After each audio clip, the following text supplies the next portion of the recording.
Hello friends, welcome back to my channel. आज आपण आहे ना खरवस बनवणार आहोत. खरवसाची रेसिपी खूप सोपी आहे आणि खूप दिवसानंतर मला हे चीक दूध मिळालं आहे, म्हणजे खरवसाचं दूध. तर मला हे पहिल्या सांजेचं मिळालं आहे. आता पहिल्या सांजेचं म्हणजे तुम्हाला माहीत नसेल तर मी सांगते, की गाई किंवा म्हशीला पिल्लू होतं, तेव्हा पहिल्यांदा जे दूध आपण काढतो गाई किंवा म्हशीचं, ते पिल्लू झाल्यानंतरचं पहिल्या सांजेचं पहिलं दूध असतं. दुसऱ्या वेळेस काढलं ते दुसऱ्या, तिसऱ्या आणि चौथ्या अशा 3 सांजेचं 4 सांजेचं दुधाचं आपण खरवस बनवू शकतो. तर पहिल्या जे 2 सांजेचं खरवस असतं ते एकदम छान घट्ट बनतं आणि त्यात आपण साधं दूध पण तेवढ्याच प्रमाणात टाकू शकतो. बाकी तिसऱ्या आणि चौथ्या सांजेचं ते दूध असतं त्यामध्ये आपण नुसतं खरवसाच्या दुधाचं गूळ टाकून खरवस बनवायचं असतं. ते खूप छान पातळ बनतं. आता मी इथे ना साधं दूध घेतलेलं आहे. साधं दूध मी 1 लिटर घेतलेलं आहे, कारण माझ्याकडे चीक दूधसुद्धा 1 लिटर होतं. हे दूध फक्त मी गरम करून घेतलेलं आहे वाफ निघेपर्यंत. उकडलेलं नाही आहे आणि ते गरम झाल्यानंतर मी यामध्ये अर्धा किलो गूळ टाकलेला आहे. माझ्याकडे हे 1 लिटर साधं दूध आणि 1 लिटर खरवसाचं असं 2 लिटर दूध आहे. त्यामुळे मी इथे अर्धा किलो गूळ घातलेला आहे. आता गरम करूनच का गूळ घालायचा, तर 2 फायदे आहेत. एक म्हणजे लवकर गूळ मुरला जातो, जास्त हलवायचं गरज पडत नाही. इथे मला फक्त 2 मिनिटं लागले असतील जास्तीत जास्त गूळ मिक्स करायला. तेच आपण थंड्या दुधामध्ये जर घातला तर आपल्याला 5 ते 10 मिनिटं हमखास लागून जातात. तर मी इथे टाईम थोडासा यूज केलेला आहे, वाचवलेला आहे आणि हे दूध मी आता मिक्स झाल्यानंतर गाळून घेते आहे.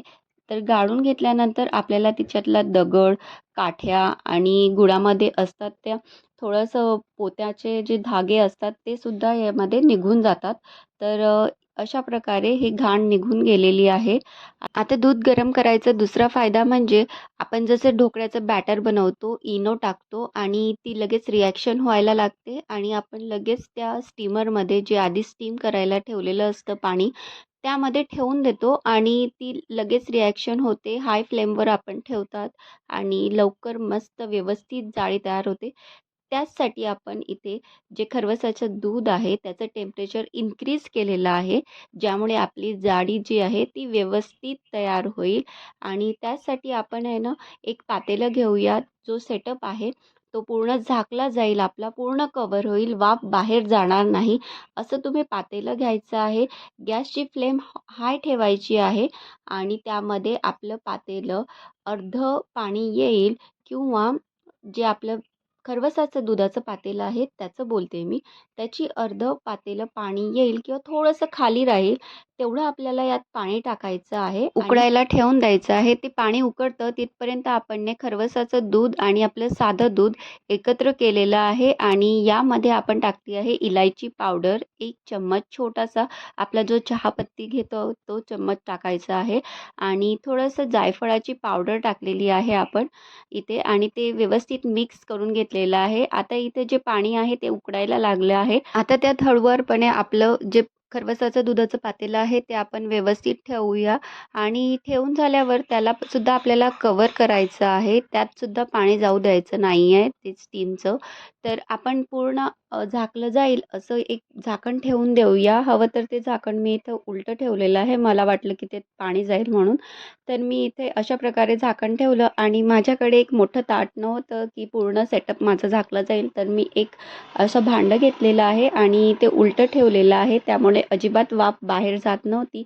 आता हे जे स्टीम करते ते 25 ते 30 मिनटं आपल्याला स्टीम करायचं आहे आणि 25 ते 30 मिनटं झाल्यानंतर आता हे झालं आहे की नाही ते चेक करायसाठी आपण जसा केक चेक करतो, काडी किंवा चाकू घालून आपण केक चेक करतो, तसं माझं हे भांडं खूप खोल होतं आणि काडी किंवा चाकू गेला नसता माझा. तर मी इथे ना सराटा घेतलेला आहे, तो उलटा केला आणि त्याचा जो दांडा आहे तो घातला मध्ये.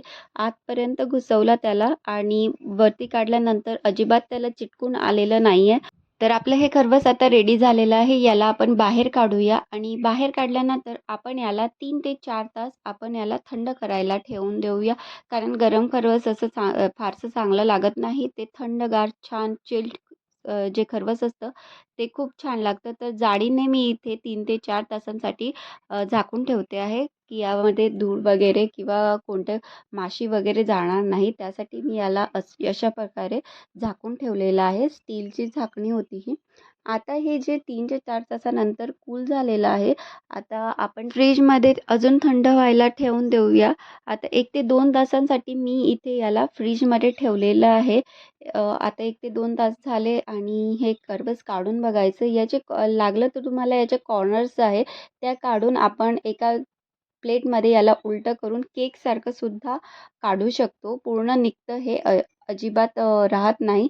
पण मला याला स्लाईस करायचं होतं आणि स्लाईस करून काढायचं होतं. तर मी इथे स्लाईस करते आहे आणि स्लाईस करून याच्या मोठे-मोठे जे काप आहे ते मला खायला जास्त आवडतात. तर मी अशा प्रकारे याला कॉर्नर्सने काढून घेऊन स्लाईस करून व्यवस्थित एक-एक स्टिक अशी निघेल तसं मी याला कापून घेतलेलं आहे आणि हे खरवस तुमचं आता तयार झालेलं आहे. जर तुम्हाला रेसिपी आवडली असेल तर कमेंट करा, लाईक करा, चॅनलला सबस्क्राईब करा. Thank you.